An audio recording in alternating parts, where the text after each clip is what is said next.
Good morning friends, எல்லாருக்கும் வணக்கம். இன்றைக்கி செவ்வாய்க்கிழமை, முருகப்பெருமானுக்குரிய நாள்.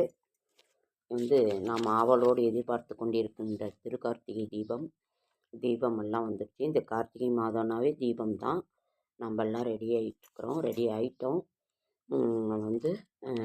எல்லாம் விளக்குகளுக்கெல்லாம் விளக்கி தண்ணியில் போட்டு மஞ்சள் குங்குமம் வச்சு பூ வச்சு விளக்கேற்றுங்க.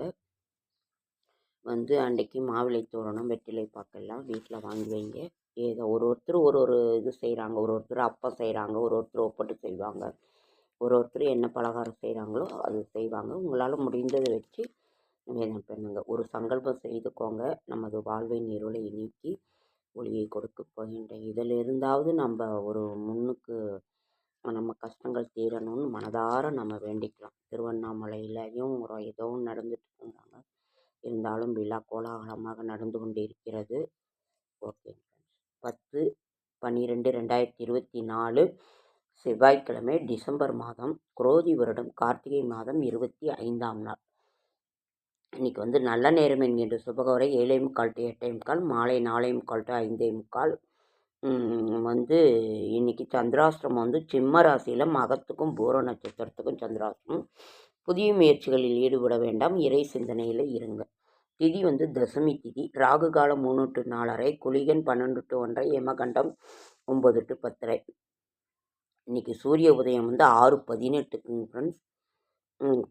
பரிகாரம் பால். இன்றைய விசேஷங்கள்: திருவண்ணாமலை ஸ்ரீ அருணாச்சலேஸ்வரர் ரத உற்சவம், திருப்பரங்குன்றம் ஆண்டவர் மயில் வாகனத்தில் பவனி, அகோபிலம் ஸ்ரீமத் 45வது பட்டம் ஸ்ரீ அழகிய சிங்கரின் திருநட்சத்திர வைபவம்.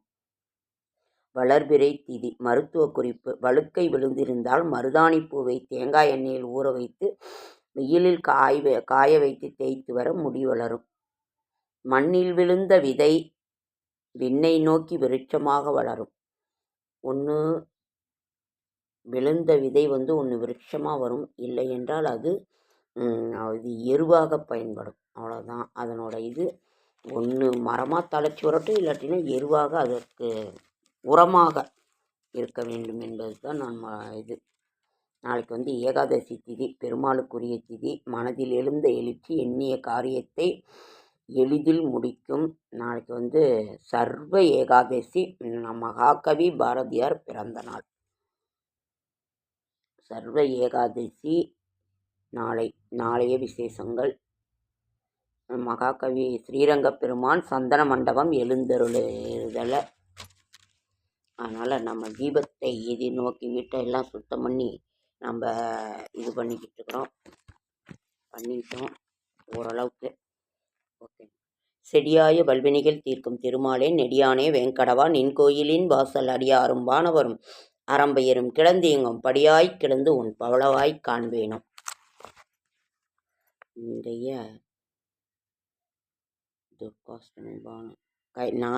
இன்றைக்கு வியாதி பாத சிரார்த்தம் 25.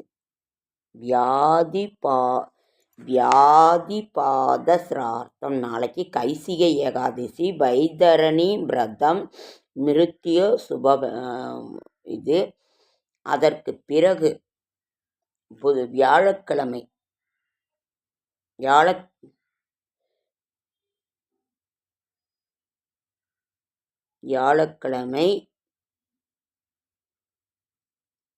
பரணி தீபம். வியாழக்கிழமை நாளைக்கு புதன்கிழமை கைசிகை ஏகாதசி, பரணி தீபம்.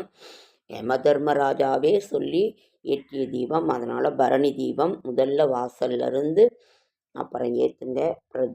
அதற்கு பிறகு துவாதசி, மத்தியச துவாதசி, மகாலட்சுமி உற்பத்தி. திருவண்ணாமலை திருக்கார்த்திகை தீபம் பிரதோஷமும் அன்னைக்கே வருது.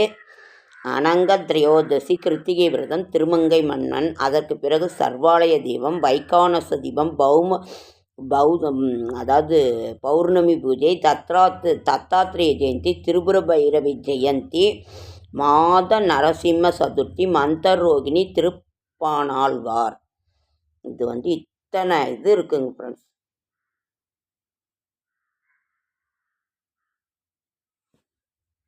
அதனால் இந்த விரதத்தை நாம் நாம் இப்போ நேற்று என்ன படித்தோன்னா நட்சத்திர பரிகார பலன்கள். நட்சத்திர பரிகார பலன்கள்னு சொல்லிட்டு அஸ்வினி நட்சத்திரத்துக்கு நம்ம நேற்று பார்த்தோம். நட்சத்திர பரிகாரங்கள் அஸ்வினி நட்சத்திரத்துக்கு நம்ம பார்த்தோம். இன்று என்ன பார்க்கலாமா? பரணி நட்சத்திரத்துக்கு. பரணி நட்சத்திரம் நட்சத்திர வரிசையில் 2வது நட்சத்திரமாக முக்கோண வடிவத்துடன் உள்ள பரணி நட்சத்திரம் மனித கணத்தை சார்ந்தது. மேச ராசிக்குள் அமையப்பெற்றது. இது ராசியில் 13-21 பாகை முதல் 26 to 40 பாகை வரை வியாபித்து உள்ளது. இந்த நட்சத்திரத்தில் பிறந்தோர் பிறக்கும் போதே சுக்கிர தசையுடன் பிறப்பவர்கள். பரணியில் பிறந்தவர்கள் தரணி ஆழ்வார்கள் என்பது அனுபவ இது. இன்றைக்கு பொது குணாதிசயங்கள். அதனால் பொது பார்ப்போரை கவரும் முகவசியம், கல்வி ஞானம், முன்கோபம், தான தர்மம், கற்பனை சக்தி உடையவர்கள். எந்த துறையை தேர்வு செய்தால் சுலபமாக நன்மை பெறலாம்? அதாவது பரணி நட்சத்திரக்காரன் புத்தக வெளியீட்டாளர், எழுத்தாளர், சினிமா மற்றும் இசைத்துறை, தொழிற்சாலை, ஜோதிடம், ஆன்மீக தத்துவம். அதாவது புதன் வலிமையாக இருந்தால்தான் ஜோதிடத்துறையில் ஜொலிக்க முடியும்னு எங்கள் குருநாதர் சொல்லியிருக்கிறாரு. ஆன்மீகம், தத்துவம், ஹிப்னாட்டிசம், வழக்கறிஞர், கட்டிடத் தொழில், ரயில்வே, கிரிமினல் லாயர் டிபார்ட்மெண்ட், விவசாயம், ஆட்டோமொபைல் ஃபேக்ட்ரி, தோல் பதனிடுதல், அடிமட்ட வேலைகள் இதெல்லாம் தேர்வு செய்தால் நன்மை பெற முடியும். பணிபுரிய வாய்ப்புகள் எங்கு சுலபமாகும்? இந்த நட்சத்திரத்துக்கு அதிபதியான சுக்கிர பகவான் 10ஆம் பாவம் அல்லது 4ஆம் பாவம், 10ஆம் பாவ அதிபதி அல்லது நின்ற நவாம்சம் ஆகியோருடன் தொடர்பு கொண்டிருந்தால் இவர்கள் ஆதிக்கத்தில் உட்பட்ட தொழில்களில் ஈடுபடலாம். ஒரு பரணி நட்சத்திரம் அனில் அம்பானியா. பரணி நட்சத்திரத்தில் பிறந்தவர் அனில் அம்பானி. மேஷத்தில் சந்திரன், ரிஷபத்தில் சூரியன், புதன், கடகத்தில் சுக்கிரன். எனவே வருமானமும் புகழும் மேலோங்கி இருக்கும். திருமணம் எப்போது நடைபெறும்? சந்திர திசையில் திருமணம் ஈடேறும் பாக்கியம் உள்ளது. குறிப்பாக 20, 21, 24, 27, 29, 31 ஆகிய வயதுக்குள் திருமணம் நடக்கும். துணைக்கு ஒத்து வருகின்ற நட்சத்திரம் ஒத்து வராது. பரணி, பூசம், பூரம், பூராடம், அவிட்டம், பூரட்டாதி, உத்திரட்டாதி ஆகிய நட்சத்திரத்தை பிறந்தவர்கள் பொருத்தமானவர்கள் அல்ல. பரணி 4ஆம் பாதத்தில் பிறந்திருந்தால் ஓரளவு பருத்த சரீரம், கோபம் இருப்பார்கள். அதிர்ஷ்ட நட்சத்திரங்கள் கார்த்திகை, மிருகசீரிடம், புனர்பூசம், ஆயில்யம், உத்திரம், சித்திரை, விசாகம், கேட்டை, உத்திராடம், அவிட்டம், பூரட்டாதி, ரேவதி ஆகிய நட்சத்திரங்களை பஞ்சாங்கம் மூலமாக அறிந்து அதனுடைய தினங்களில் புது முயற்சிகள், பயணங்களில் ஈடுபட்டால் வெற்றி உண்டாகும். எப்படிப்பட்ட நோய்கள் வரும்? கண் பார்வைகள் தொல்லைகள், முகப்பொருட்கள் ஆகியவை வரும். ஆரம்ப சுக்கிர திசை. இதன் இருப்பு உங்கள் ஜாதகத்துக்கு ஏற்ப கர்ப்பசேல் நீக்கி எத்தனை வருடம், மாதம் என வருகிறதோ அத்துடன் சூரிய திசை, 6 வருடம், சந்திர திசை ஆகியவை ஆயுள் நல்லா இருக்கும். ஆயுள் பாவகம் கூட்டுத்தொகை உங்கள் ஆயுள் பாகம் நன்றாக இருக்கிறது. இரும்பு, ஸ்லோகம் வியாபாரம். இரும்பு, உலோகம், எண்ணெய், எஃகு, உளுந்து, கழிவுப் பொருட்கள் விற்பனை,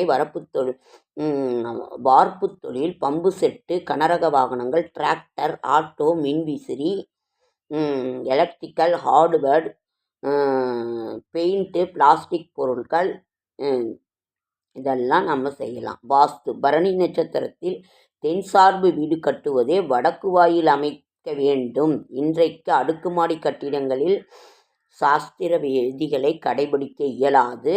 கவனத்தில் கொள்ள வேண்டியவைதான். ஒரு பரிகாரமாக ஒரு யானை படத்தை அங்க தொங்கச் செய்யலாமா? செய்ய வேண்டிய சாந்தி பரிகாரங்கள். சூரிய திசையும் சந்திர திசையும் வாழ்க்கையில் உயர்த்தும் அதிர்ஷ்டகரமான திசை. உங்களுக்கு தேவதை துர்க்கை. அதிர்ஷ்ட நிறம் வைலட். பச்சை நிறம் கிரே கலர் பொருத்தமானவை.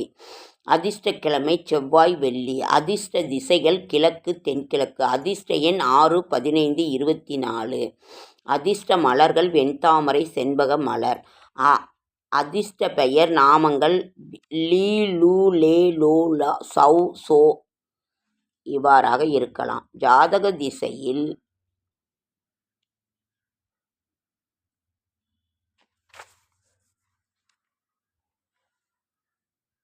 வெள்ளிக்கிழமை ஒரு பொழுது உபவாசம் இருங்கள். வைரம் முத்து அணியலாம்.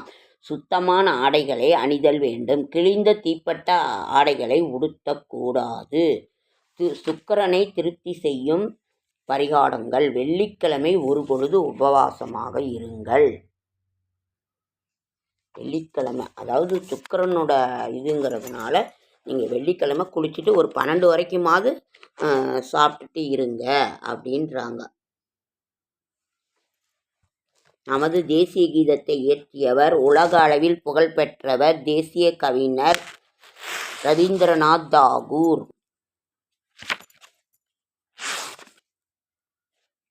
ஓகே ஃப்ரெண்ட்ஸ், லைக் பண்ணுங்கள், ஷேர் பண்ணுங்கள், கமெண்ட் பண்ணுங்கள், சப்ஸ்கிரைப் பண்ணுங்கள். என்னால் முடிந்த ஆன்மீக நல்ல தகவலை தரேன். என்னோடய பேங்க் இது, என்னோடய ஃபோன் நம்பர்லாம் பின் பண்ணுறேன். அதில் நீங்கள் உங்களுக்கு என்ன பொருள் வேணுமோ கேளுங்க, நான் வாங்கி அனுப்புகிறேன். நீங்கள் என்ன செய்ய சொன்னாலும், கோவிலுக்கோ எது வேணாலும் செய்ய சொன்னாலும் அது செய்கிறேன். என்னால் முடிந்தது. நீங்கள் ஒரு 10 ரூபா 20 ரூபா கொடுத்தா போதுமானது. நான் பொய் பேச மாட்டேன். பொய் சொல்கிறது இதெல்லாம் எனக்கு பிடிக்காது. 50 ரூபா நீங்கள் கொடுத்தீங்கனாலும் அதற்குரிய பில்லோ எதுவோ நான் நேர்மையாக இருப்பேன். அதை நீங்கள் பாருங்கள். உங்களுக்கு பிடித்தா இது பண்ணுங்கள். ஓகே ஃப்ரெண்ட்ஸ், ரொம்ப லேட் ஆகிடுச்சு. என்னோடய ஷார்ட்ஸ் வீடியோ பார்க்குற அனைவருக்கும் என்னுடைய மனமார்ந்த நன்றி. ஓகே ஃப்ரெண்ட்ஸ், அடுத்த வீடியோவில் சந்திக்கிறேன்.